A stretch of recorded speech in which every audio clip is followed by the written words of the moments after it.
Time to check out a Stan Kraychik mystery, Book 5. Author, Grant Michaels. Publisher, St. Martin's Press, New York, 1996. Narrator, Eric Ost. Chapter 11. Jolie Takir was straddling her bicycle.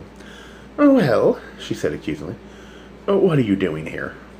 Fact was, she'd caught me snooping. I lowered my head in shame and then saw that her bike tires were crusty with mud. I said sheepishly, "I thought you needed help." "Help?" said Jerry.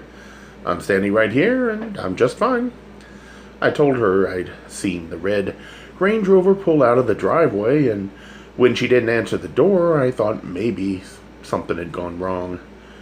Jerry seemed to want to believe me. "I saw that red car too," she said. "We might as well go in and see what they took."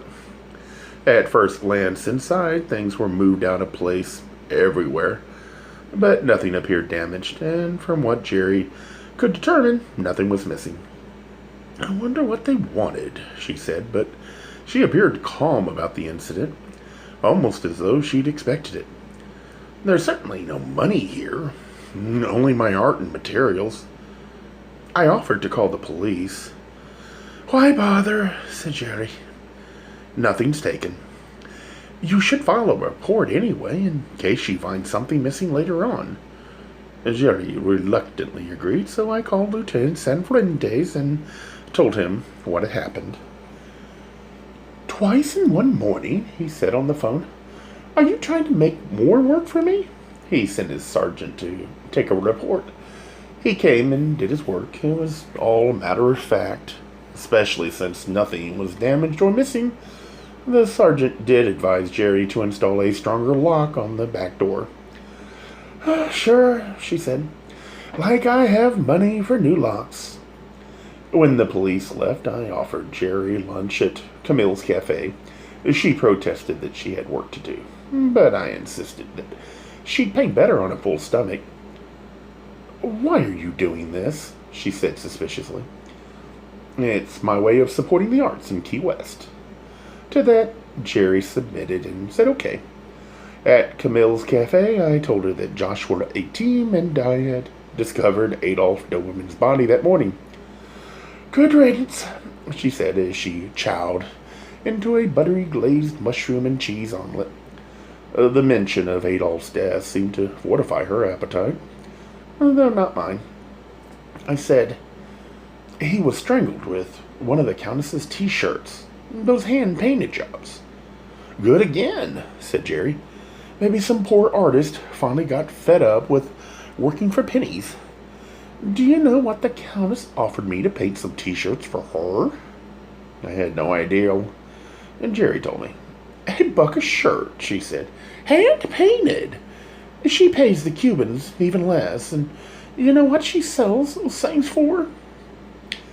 "For when I saw her, around $80 a pop," I said. "Painted on one side only. The other stuff is even higher, and for that she pays them $0.25 a panel. It's rubbery." "But they still do it," I said. "What choice have they got? To the Countess, art is just another form of labor." Doberman felt the same way. The slimy little bastard. I'm glad to hear someone finally got him. As far as I'm concerned, all those aristocratic types should be exterminated with art objects. She forked a big chunk of omelet into her mouth and chewed vigorously. I noticed that our customers around us were eavesdropping as Jerry ranted on about the indignities suffered by artists, along with her unique final solution to the problem. I said, "I didn't think you'd take Adolf's death so personally." "It's a victory," she said. "You know how he's been harassing me to give him some of my work. So last night I threw the I ching, and my question was, when will Adolf Doberman go away?" And the I ching told me, "The journey is in your hands." So I said, "Let him die," and now he's dead. "Chalk one up for the I ching," I said. "Yep," said Jerry. "I think I'll throw it again tonight. And there's a few other people I'd like to say bon voyage to." A voice behind us asked, Are you taking a trip? Jerry and I turned to see Edsel Sham standing near our table. Hello, Ed, she said. No, I'm not going anywhere. If I ever do, it'll be a one-way ticket out of this loony bin. But as an artist, you should like Key West, Jerry replied. Easy for you to say. You're always traveling while I'm stuck here painting parrots and fish and geckos for the tourists. Edsel invited himself to join us. Jerry didn't seem to mind. She told him about the break-in. He asked, Was there much damage? No, said Jerry. And nothing was taken as far as I can tell.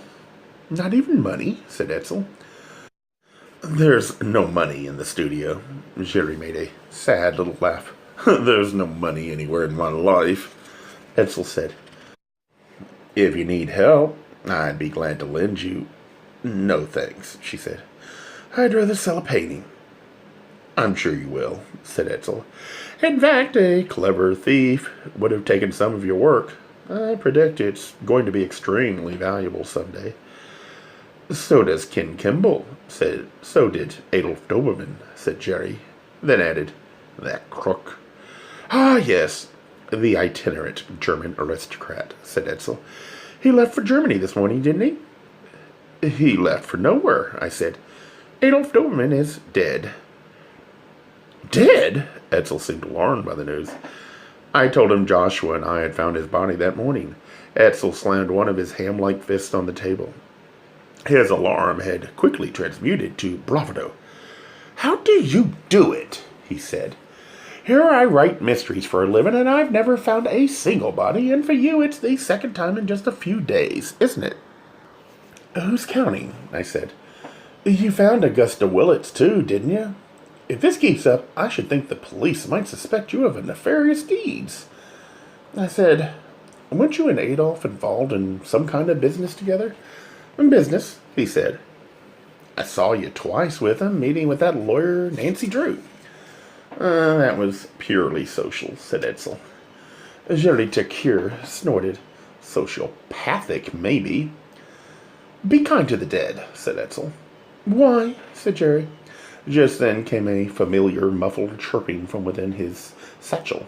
He dug his hand inside and pulled out the leather pouch that held his itty-bitty cellular telephone. Excuse me, he said politely as he unfolded the device. Propriety aside, getting a phone call in Camille's cafe was giving Edsel Sham a nice high-tech heart-on.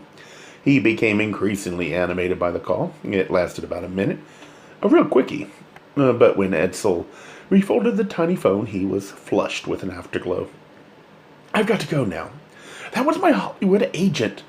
They just sent a fax. He took a deep breath and spoke slowly and deliberately as if to confirm the words for himself. This is the big one. No sooner had he departed than Cozy Dinette walked by Camille's and saw Jerry and me sitting in the window. She dashed into the cafe. Boston! I told her I had enjoyed her cabaret act the previous night. Then I attempted to introduce her to Jerry, but they'd both met already. Cozy then invited me to a fundraiser that night. Another one? I said. There's good community spirit here, she said. Jerry said. Except for artists. I told Cozy I was invited to a pool party at Ken Kimball's. Really? She said, raising one eyebrow. He's long overdue. Jerry said, he's a creep. Cozy quickly rebutted Ken Kimball contributes generously to every charity in this town. And he treats artists the same way, said Jerry, like charity. Sometimes that's what they need, said Cozy. Which was not the way to Jerry's heart. At least I know whose side you're on, said Jerry. Cozy blithely dismissed her and turned back to me. Just watch out you're not the guest of honor tonight, Boston. Why? I said. You may not be ready for that kind of attention, said Cozy. Jerry said to me. I told you the other day, they're orgies. They are not, said Cozy. Just, erotically liberating events. When Peter was alive, bless his fundamentalist little heart, he used to call the police to raid Ken's parties. I thought Peter and Ken were friends, I said. The best, said Cozy. And the worst. And then she laughed boisterously. Imagine calling the cops. Leave it to Peter. I said, I thought it was Peter's mother who sponsored those raids. Cozy said, first it was Peter, and after he died, Augusta took up the banner. Difference is, Peter did it mostly as a practical joke to provoke Ken. He really cared about him. Strange way to show it, Cozy went on. All the cops ever did was ask Ken to keep the noise down. It was Augusta who got serious. You'd see her picketing down by the butt plug, carrying a banner and crying out, No more orgies! Cozy laughed again and added, Poor thing. Well, they're both dead now, said Jerry. Cozy said, What are you, the voice of doom? Jerry shrugged. At least Kid Kimball doesn't have to worry about the police anymore. I asked Cozy how she knew so much about the party. She said, Peter and I were very close. I thought I'd told you that. Back when Ken's wife was still living here, the parties used to be mixed events. Ken Kimball has a wife and 2 kids, said Cozy. Close your mouth. Where are they now? I said. In London. 6 months of the year he packs them off to a flat in Kensington, and he comes to Key West to read new scripts and build his art collection. Cozy leaned closer to me and said, But Ken also comes here to explore his other side, the part he used to keep hidden. In the old days, the pool parties were mixed, and now they're specialized. Ken flies the boys in just for the weekend. Jerry interjected. Like imported delicacies. Cozy scowled at her. Jerry said, Ken Kimball's got too much money and not enough problems. Cozy turned to me again. By the way, Boston, just in case you do get away from Ken's party with your pants on, my fundraiser is at the 707. What's that? I said. Boston, she said impatiently. What have you been doing since you got here? Finding bodies, said Jerry. Cozy glowered at her, and then said to me, The 707 is a club. It was started by an airline pilot years ago. I'm surprised you haven't been there yet. It's the kind of place you'd like. Regular folks. I'll try to make it. Cozy glanced at her watch and said, Oh, no, late again. And then she set off as swiftly as she'd arrived, pausing again at the door to turn and yell toward the kitchen. Hey, Camille! Love you, girl! And then she was off. As Jerry said, Finally, the curtain goes down. Why don't you like her? You know that line about still waters running deep? Sure, I said. But Cozy is hardly still. Jerry said, I rest my case. And then she shook her head dismally. I don't know how much longer I can take this place. We can go if you want, I said. She replied, I meant Key West. If I end up inheriting that gallery, I'll sell it and go to New York. Her comment reminded me that she must have a copy of Peter Willits' will. I asked her if I could see it. Sure, she said, but why? I want to see what everyone was supposed to inherit. Then it won't help, she said. No one got a copy of the whole will. The executor gave each beneficiary only the paragraphs that pertained to her or him, nothing more. I never heard of such a thing, Shirley said. You never dealt with Nancy Drew. Why would she do that? Separate the will into pieces?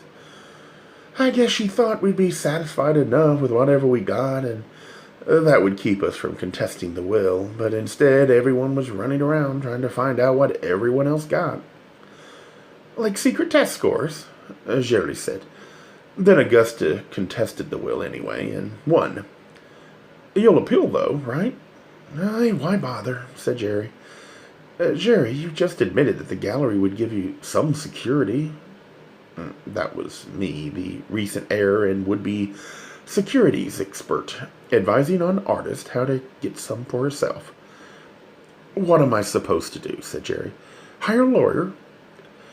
What about the rest of them? Isn't anyone appealing the award to Augusta?